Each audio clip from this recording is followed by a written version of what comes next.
Hello everyone, Jorge Huertas once again with all of you. Today I'm gonna show you how to make a focus group. This video is also available in Spanish. Well, the focus group is a tool of analysis and results. It's allowed to gather a group of people in order to collect information or proof of a product or service development using multiple tools. You can use surveys, user journeys, interviews, and many more. Focus groups can be used in any stage of a project developed with the design thinking methodology. The focus group minimum size is 10 people or could be increased higher is depending of the size of the projects that you are working on. Whenever you collect the information or test any product or service, it must have a clear insight or result so you know what to do after you finish test whatever you are testing. Well, the elements of the focus group are purpose, people, benefit, and insight. Okay, so when you start making your focus group, the first thing is that you set a purpose. It means an objective. Define what do you want to test?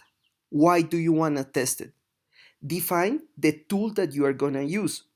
It's very important to know why you are doing what you are doing. For example, you are testing a product. Okay, this product, what are the range of people? Which are the age they should be?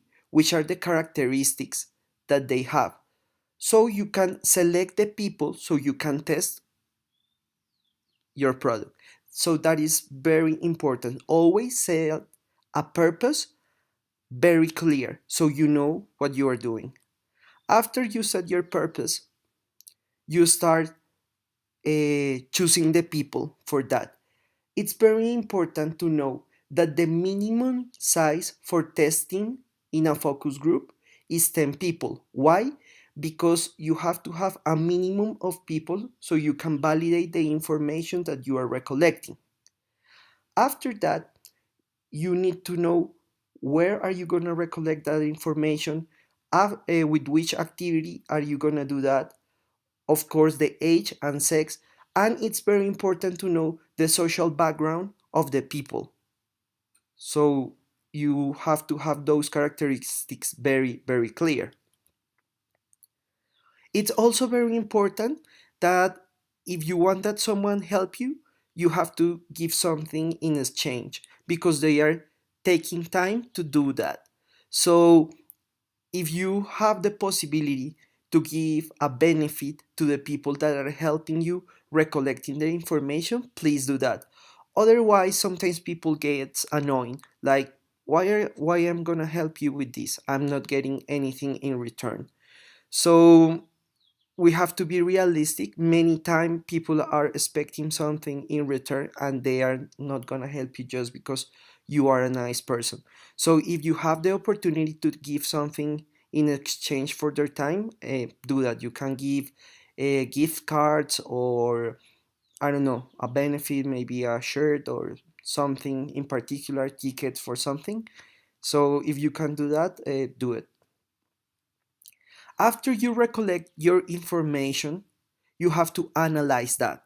And when you analyze that, you have a result. The result is very important because it will allow you to know what to do next. So every time that you are using a focus group and every time that you are analyzing information, you have to have a clear result. That is the insight of that. In conclusion, we can say that after you analyze the behavior of people facing interactions with product or services that are part of the project, that is very important. So that is the main objective of a focus group. It also allows to make decisions regarding the findings and results found in the process of recollecting and analyzing information. It's very important to know that a focus group validate or maybe make you change what you are doing. If you are testing a product and after you make your focus group you realize that what you are doing is not working, you have to change it. That is very important to know. After finishing analyzing the focus group, there should be a clear result and actions to take according to the finds and analysis that you make. So keep that in your mind. Realize that all the analysis and all the things that you have been doing have to have a result. It could be positive, it could be negative. You never know after you do it. So when you do that, you will know what to do. But it's very important to keep in mind that the result is very important. And after you finish your focus group, you have to have some actions to do after that. It's very important to know that the focus group can be used in any stage of a project that is been working with the design thinking methodology, because you have to test many different things. So this is very cool because a focus group can be used in any stage. So that's very nice. Thank you so much. I hope this video helped you with your project, with the things that you are doing. Please subscribe to our channel Design Thinking 24/7. Follow us in social media, Facebook, Twitter, Instagram. Every day we have a special content that we develop for you over there. Thank you to all of you. We are the #1 channel of design thinking in the whole YouTube universe.